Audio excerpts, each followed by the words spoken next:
Hello friends, welcome to our channel. Today we're going to take a look at another horrible case with you. The case of Sherri Daly. Sherri Daly grew up in Ventura, California, in a loving and supportive family. Known for her friendly attitude and positive outlook, she quickly became one of the most popular girls in school. In her senior year, she began dating Michael Daly, who was admired by many. Their relationship developed quickly, and the couple even decided to get married after graduation, despite their many positive qualities. Michael was outgoing and sociable, while Sherri was an introverted and reserved young woman who displayed a calm demeanor in contrast to her boyfriend's lively personality. Michael's personality did not fit in with Sherri's family. However, despite their obvious differences, the couple found a harmonious balance in their relationship. Sherri became more outgoing in social situations, while Michael adopted a calmer approach. Initially, their relationship faced significant opposition from their families, but Sherri was determined to pursue it, and her parents eventually relented. Their doubts were dispelled when Sherri and Michael introduced each other to their families. Michael gradually won over Sherri's relatives, and seeing Sherri's joy reassured her parents of his good intentions. He showed his charm and made a positive impression, appearing both intelligent and trustworthy.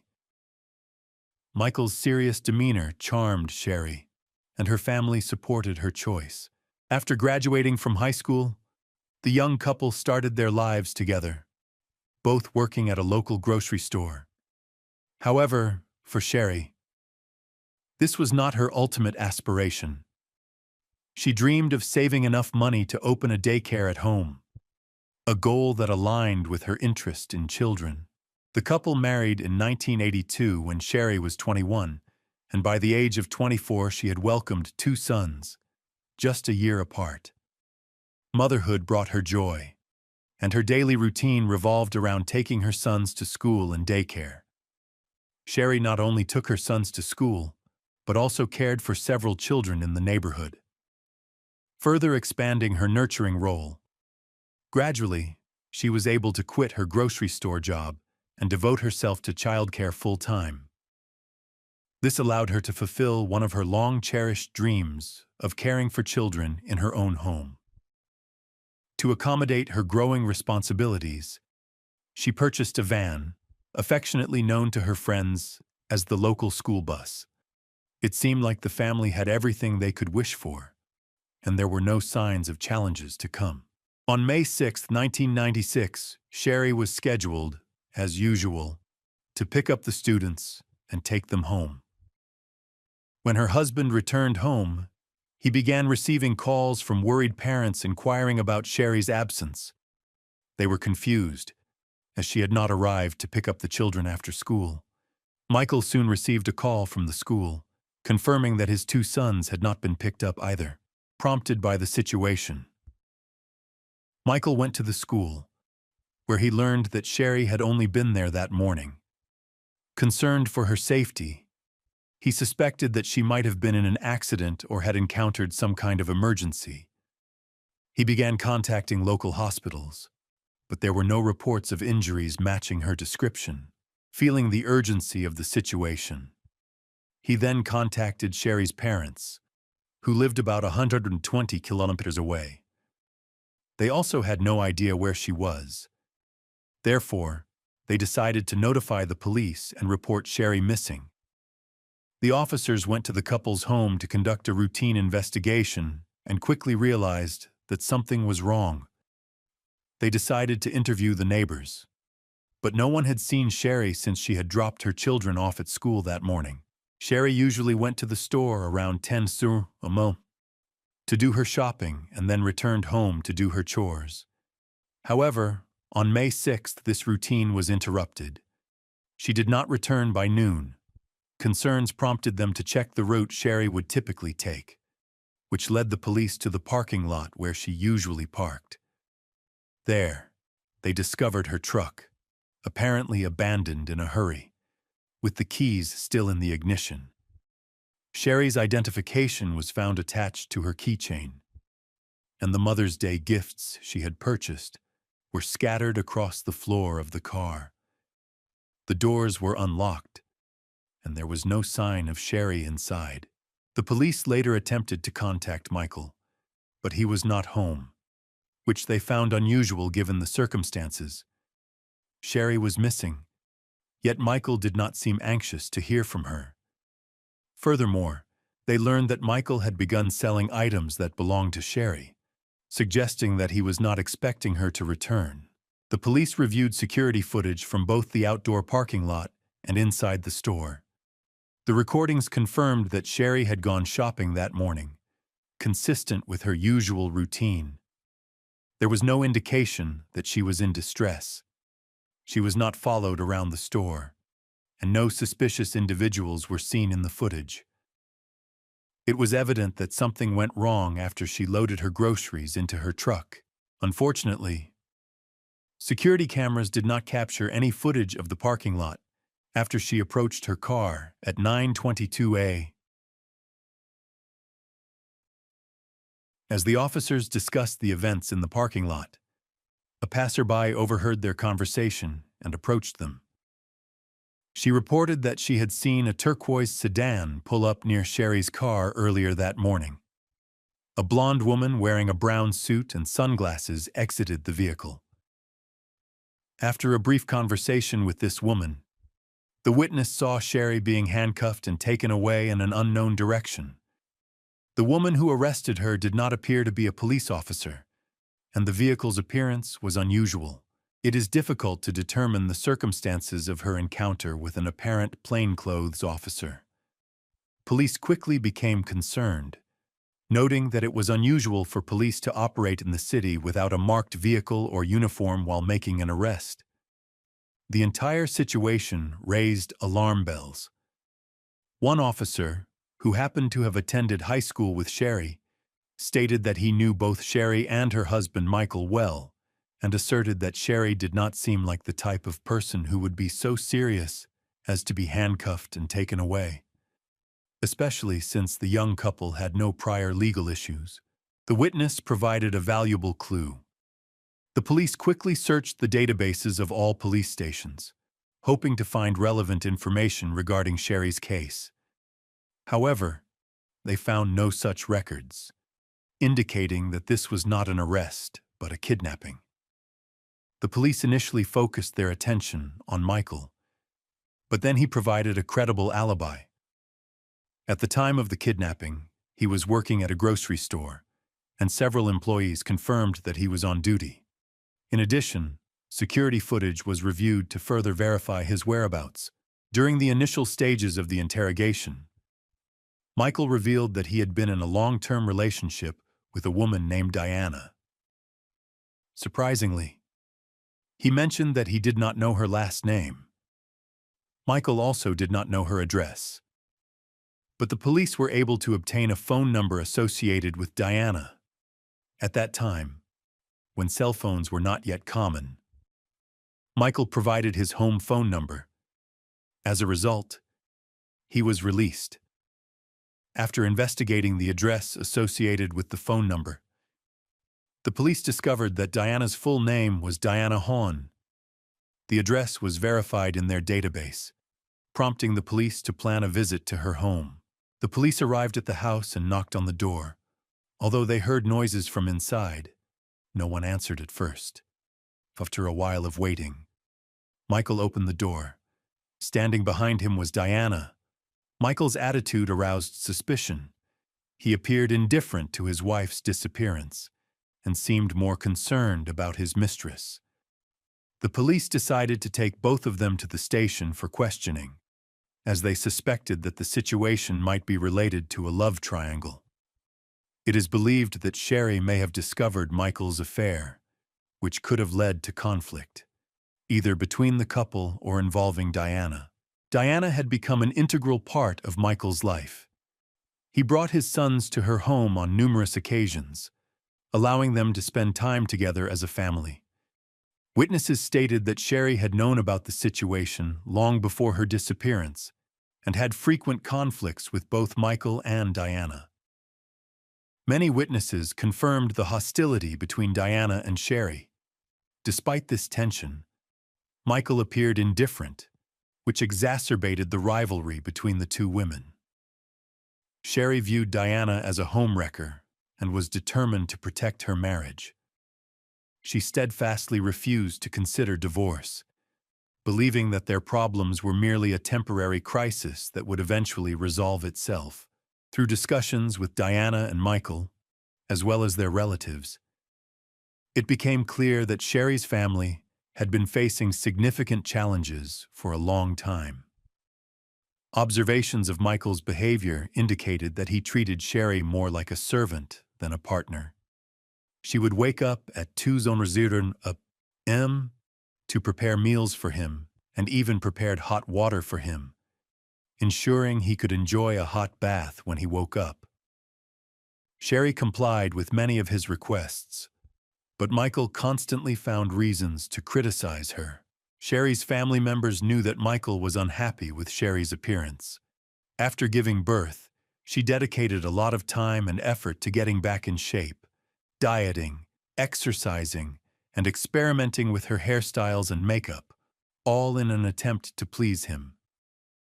Unfortunately, her efforts never seemed to be enough, as he often insulted her and blamed her. The family dynamic worsened when Michael was transferred to a store in Santa Barbara. His new work schedule, which included night shifts and daytime sleep, added to their stress. After a while, Michael was transferred back, where he met his lover, Diana. They discovered that they had a lot in common, leading to the rapid development of their romantic relationship. Both of their mothers were from Japan, and their fathers had served in the United States Army. Their colleagues knew about the relationship and generally had a negative view of Diana. Her mysterious nature and stern demeanor scared many people. In the months before Sherri's disappearance, Michael often told his wife about a friend named Alex.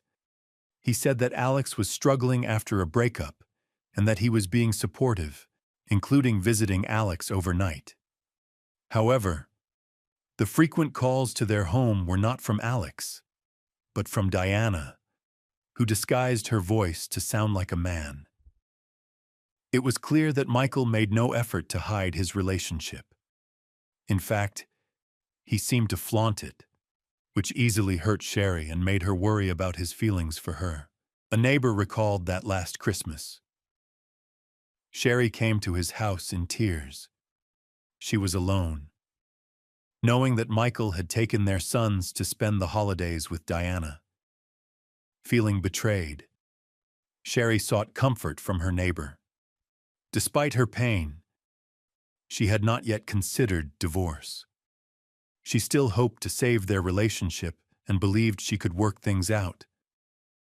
However, as her mother later recounted, Sherri had decided to leave Michael and take the children before she went missing. She had no intention of seeking child support, believing she could handle her challenges on her own. The interrogation of Michael and Diana ended with a crucial question. Where was Diana the day Sherri went missing? She claimed to have taken the day off work to go for a long bike ride outside the city. However, her alibi appeared to be weak, as there was no testimony or video evidence to corroborate her story. A call to the police station from a co-worker at Michael's grocery store raised further concerns. The co-worker noted that Diana was an hour late for her shift the day after Sherri went missing. During questioning, Diana had several scratches on her forehead, and her hair almost covered her face. When asked to push her hair aside, it became clear that she was hiding several scratches, which she claimed were from a bicycle accident. However, these looked more like fingernail scratches than the usual injuries from a fall. When the police asked to see her palms, elbows, and knees, areas that are often injured in bicycle accidents, Diana's skin showed no scratches, suggesting that her claim of having fallen off a bicycle was a lie. Despite these contradictions, she stuck to her story. Michael's behavior was equally disturbing. He showed no concern about his wife's disappearance. He did not participate in search efforts and did not attempt to join any groups. He explained that he needed to care for their children during this difficult time. However, this excuse did not seem sincere, especially when he tried to spend time with his mistress, Diana, while leaving the children with his parents. The police are working to gather evidence to charge the suspects. Previously, a witness mentioned that the undercover cop was driving a turquoise car, but she could not remember the license plate number. The police believe that the perpetrators were unlikely to have used their own vehicles and suspect that the car the perpetrator was driving was rented. Therefore, they decided to check local car rental companies. Their investigation revealed that a turquoise Nissan Altima had indeed been rented on the day of Sherri's incident. The police aimed to impound the car for inspection, but it was at a car wash. Although the rental company did not require a thorough cleaning of the interior after each return, the Nissan was in worse condition than usual. Employees reported that the interior was in disarray. The back seat was stained, and the side mirrors were torn. At the direction of management, the car was sent for cleaning. After the car was returned, the police inspected the interior. Surprisingly, much of the evidence remained intact despite the cleaning. When they lifted the rear carpet, they discovered a large stain underneath that looked like dried blood. Consequently, the decision was made to seize the car for forensic examination. During the inspection, bloodstains were found in the trunk and on the seats when they cut the upholstery. The foam material of the rear seats was soaked with evidence, and the bloodstains in the car were sent for analysis. The results later confirmed that the blood belonged to Sherri. Additionally, it was determined that Diana was the person who rented the car. Therefore, the police decided to interrogate Diana again. During this interview, Diana maintained her innocence, sticking to her previously fabricated story. During the search, the police found a handbag belonging to Diana, which contained a remarkable photograph. This photo was a professional studio picture of Sherri's family, capturing a family gathering with their children. However, two important details stood out. Diana appeared in the photo next to Sherri. As the police unraveled the complexities of the family's relationships, they began to uncover Diana's many intrigues. In Diana's handbag, a piece of paper was found with Sherri's name and her bank account number. Further investigation revealed that Diana had studied and practiced witchcraft. Diana had confided to a colleague about her intention to sacrificial someone on Michael's birthday, which raised significant concerns. Michael's birthday was only a few days after Sherri's murder, making these developments even more suspicious. In this context, Diana expressed a desire to speak to Michael. In response, the police organized a discreet meeting. They agreed to let Michael into the interrogation room. Their conversation was being recorded, and they did not seem to know it. They spoke in a very relaxed manner. The police could clearly hear their discussion, which provided valuable insights into the case. Diana expressed her frustration with Michael, accusing him of putting her in a dangerous situation that could have led to her arrest. She repeatedly questioned him about why he had placed her in these circumstances. The couple was clearly looking for a way out of this complicated situation and was trying to find a means to avoid punishment. Michael then made vague statements and urged Diana to tell the truth to the police, stressing that she had nothing to worry about. They attempted to stage a misleading conversation to distract the police. They had no idea that important information had reached police. Michael was then escorted out of the interrogation room, and the discussion continued with Diana, who was pressed to explain her possession of a piece of paper with the bank account number. In her defense, Diana claimed that Sherri had abandoned the children and that the account was necessary to purchase necessities for them. However, Her explanation lacked credibility. The police believed that Diana was lying. After investigations, they learned that Sherri was a good woman. Many of her acquaintances described her as a loving mother to her children, and there was no sign of her mistreating them. It was clear that she was trusted to look after the children of her neighbors and other households, which reinforced the belief that she would not abandon her own children. Despite this, Diana continued to try to portray Sherri in a negative light. The police realized that Diana was involved in Sherri's case, but they felt they did not have enough evidence to arrest her or file charges. Therefore, they allowed her to go home while the investigation continued. The case was widely reported in the media, raising concerns that journalists could play a key role in assisting criminal investigations or obstructing the pursuit of justice. Sherri's disappearance was a popular topic on all news platforms, including newspapers, radio, and television. Her photos were displayed prominently throughout the city, prompting widespread public discussion. The police received numerous calls with tips related to the case.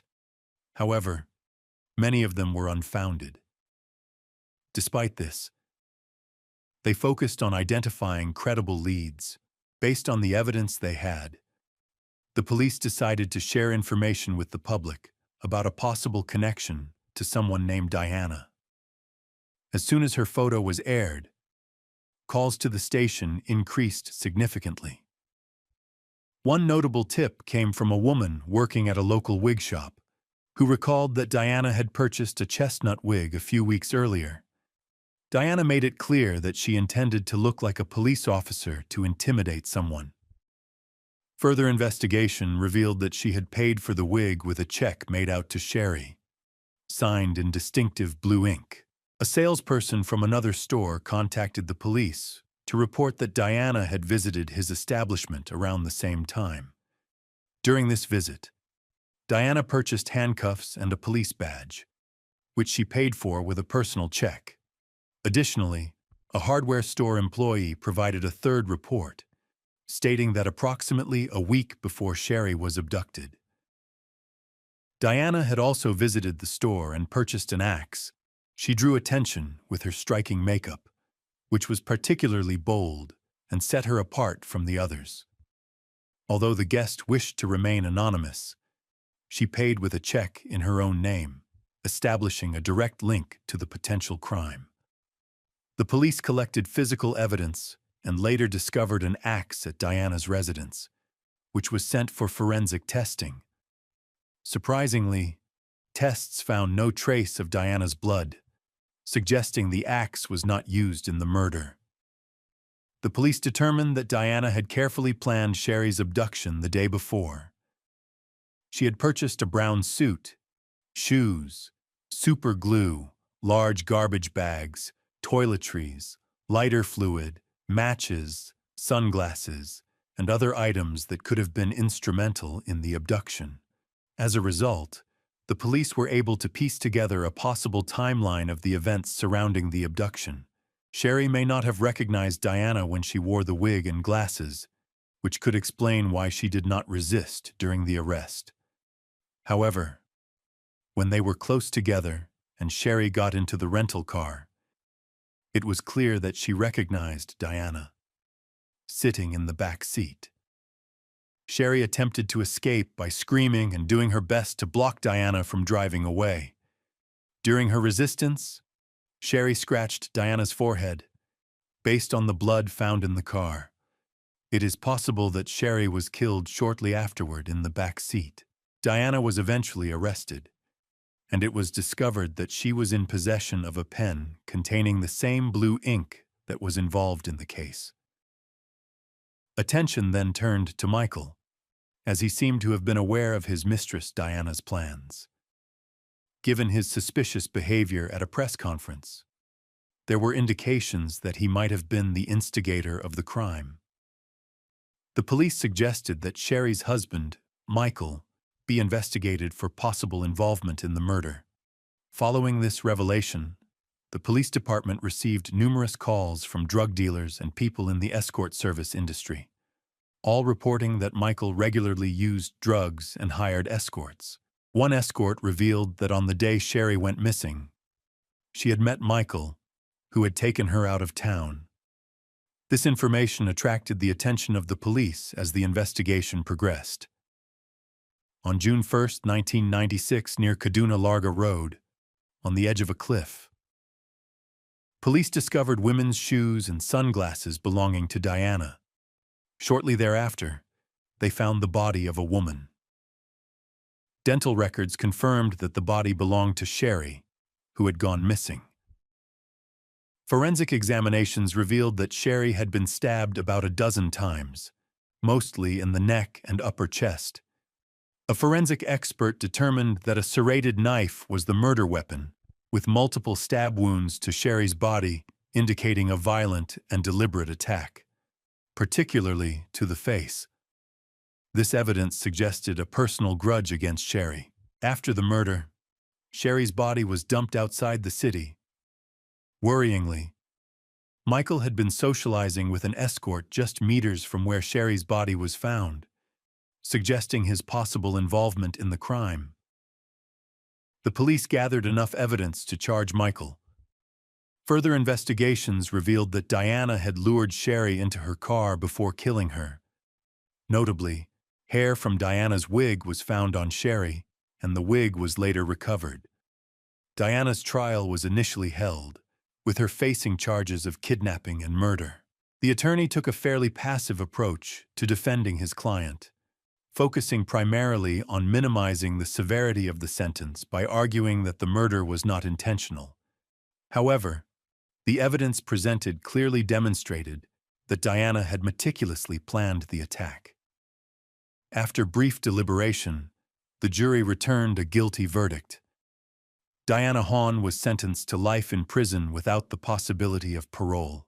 During the hearing, Diana testified against Michael, claiming that he had urged her to kill Sherri. However, Diana's testimony was not the most crucial factor in the prosecution's success. Just before the hearing began, another woman came forward to the police, revealing that she had been in a relationship with Michael shortly before the murder.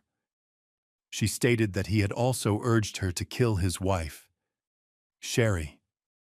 According to her account, Michael not only sought to kill his wife but also requested that it be done in the cruelest way possible, wishing for Sherri to suffer for a long time before dying. This woman considered his request a joke and refused to comply. The woman then decided to end her relationship with Michael, who was behaving in a troubled manner. After discovering the tragic events that had occurred, she contacted the police. The prosecution presented evidence that Michael's motive for the murder was a desire to avoid a prolonged divorce and custody battle, as well as to secure the financial benefit of Sherri's life insurance policy, from which he had received $50,000. Meanwhile, Michael's attorney presented a defense, largely arguing that Michael was a victim of circumstances due to Sherri's refusal to file for divorce. Ultimately, Michael Daly was convicted of attempted murder and sentenced to life in prison without the possibility of parole. After Sherri's death, custody of her children was awarded to their grandparents,